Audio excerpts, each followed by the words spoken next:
Ya, baik. Assalamualaikum warahmatullahi wabarakatuh. Perkenalkan, nama saya Muhammad Rizky Kurniawan dengan NPM 2017051024. Sini saya akan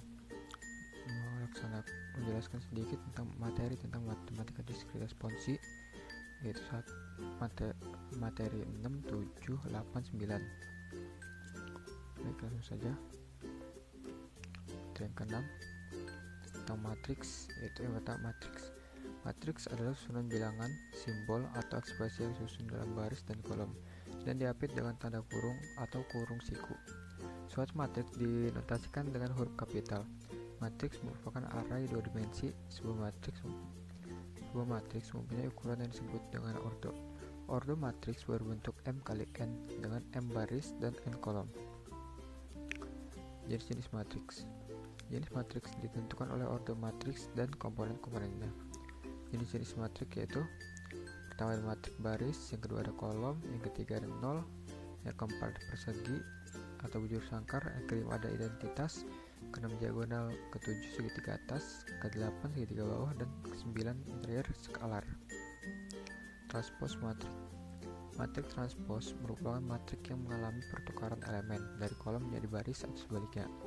Transpose dari matriks A dinyatakan sebagai A pangkat T atau A pangkat transpose. Contohnya itu ada A sama 1, 3, 1, 2, 4, 5, 6, 7, 6. Kebaliknya kolom menjadi baris, baris menjadi kolom. Sebuah matriks disebut simetris bila transposnya sama dengan aslinya.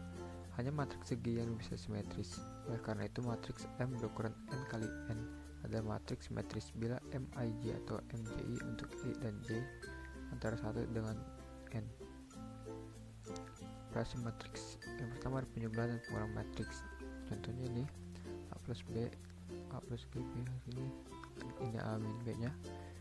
Kedua ada perkalian skalar, ini matriks A nya, ini K kali matriks A. Ketiga ada perkalian dua buah matriks. Di sini ada dua matriks yaitu A dan B. A kali B nya dan ngalinya dari ketemunya A kali E, kemudian taruh sini ditambahkan B kali H, taruh sini, dan seterusnya seperti dalam gambar. Sifat-sifat matriks. Yang pertama determinan matriks. Setiap matriks segi M memiliki nilai yang disebut dengan determinan. Ini dinyatakan dengan determinan A atau A determinan. Determinan menyatakan form dari suatu bentuk geometri yang memiliki informasi yang berkaitan dengan pengaruh transformasi linear terhadap daerah atau volume suatu objek. Contohnya ini determinan A sama dengan A, B, C, D, A kali D kurangin B kali C. Ada beberapa cara mencari determinan suatu matriks, diantaranya metode Sarus dan metode Swinner faktor.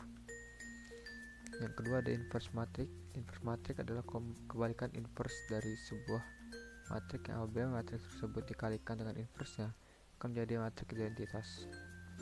Inverse matriks dilambangkan dengan A-1. Suatu matriks dikatakan memiliki inverse jika determinan dari matriks tersebut tidak sama dengan 0. Ini untuk ininya rumusnya. Sekarang masuk ke materi ke-7, metode Gauss-Jordan. Inverse matrix Gauss-Jordan. Berikut adalah cara mencari inverse matrix dan metode Gauss-Jordan. A inverse sama dengan A garis I sama dengan I garis A inverse, dimana A sama matriks I matriks identitas, A min 1 sama dengan inverse matriks. Contohnya seperti ini matriks A nya, ini identitasnya, gunakan Gauss-Jordan elimination kayak gini, dimasukin matriks A, sampingnya masukin identitas. Sekarang kita kurangkan baris ketiga dengan 5 kali baris pertama, seperti ini hasilnya.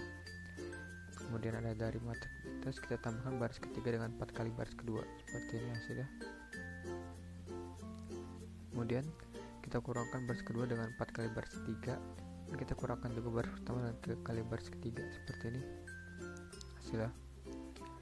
Langkah terakhir kita tinggal kurangkan baris pertama dengan 2 kali baris kedua, seperti ini hasilnya.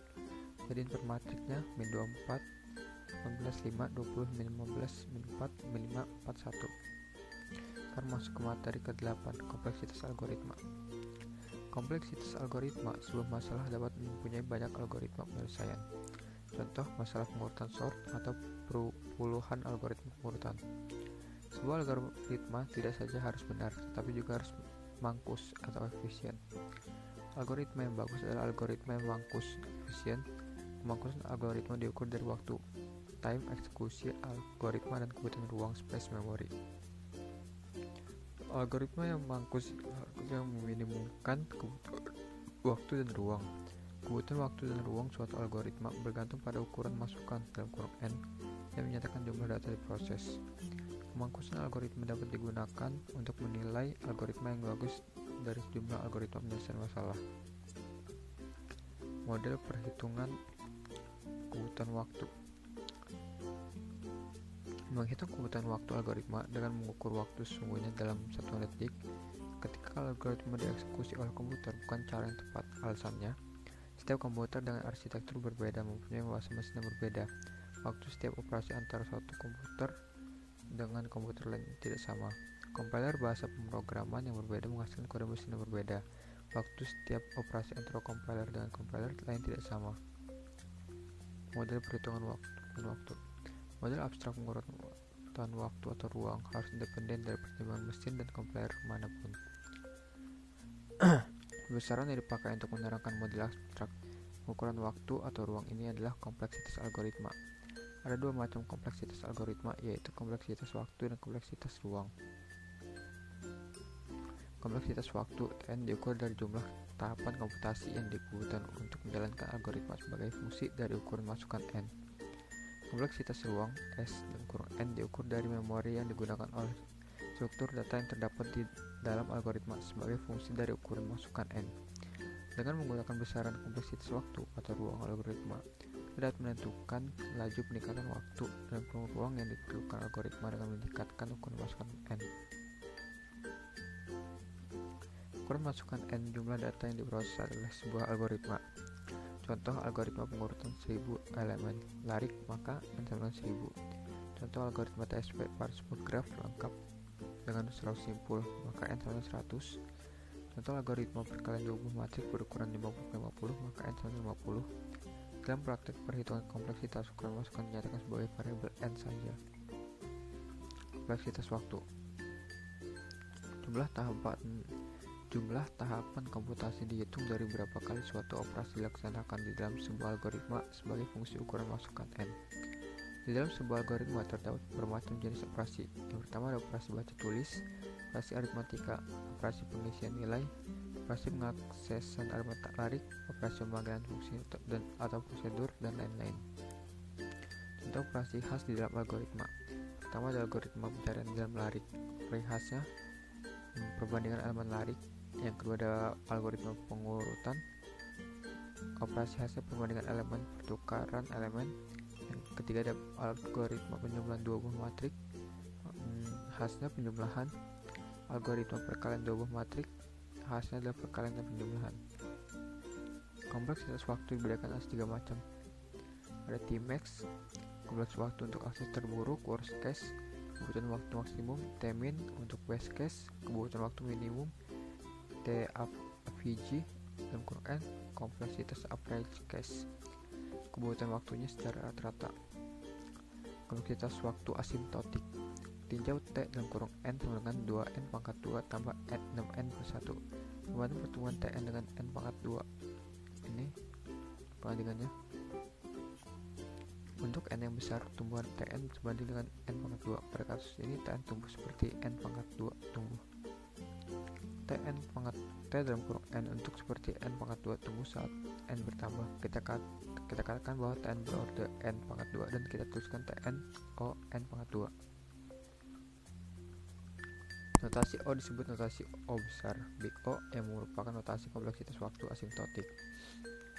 Definisinya T dalam kurung n sama dengan O dalam kurung F dalam kurung n kurung dibaca T dalam kurung n adalah O F n, yang artinya T dalam kurung n berorder paling besar F dalam kurung n.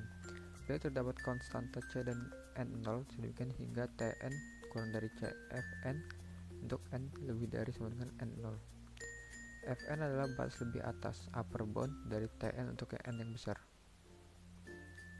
Untuk kompleksitas waktu asimtotiknya, pengelompokan algoritma berdasarkan notasi besarnya seperti ini.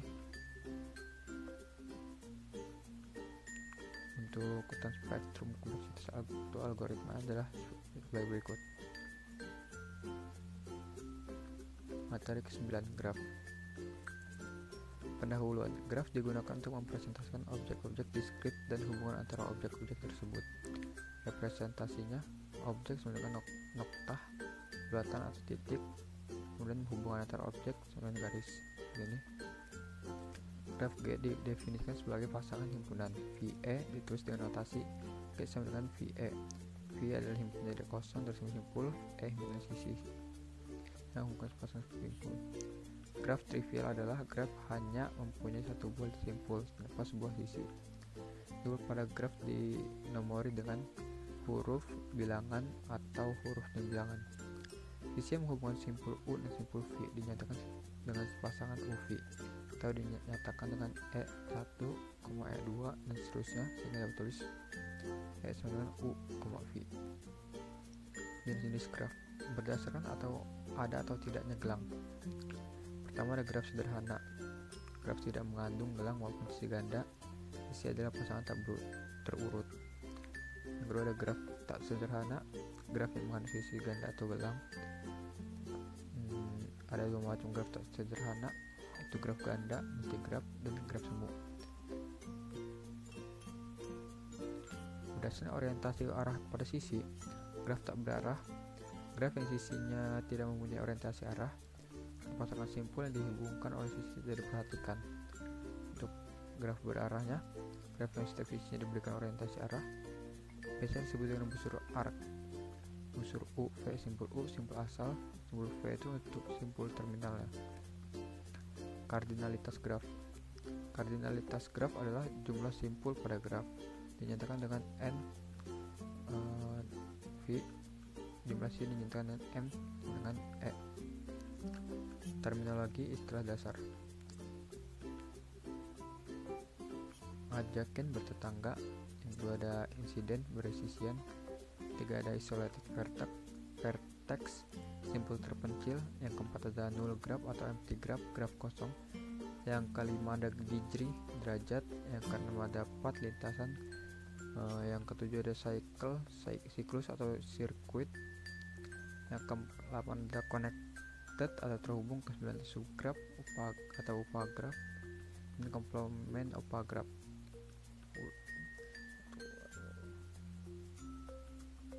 Lalu ada spanning graph, upagraph menentang, dan selanjutnya ada cut and set, cut strip set.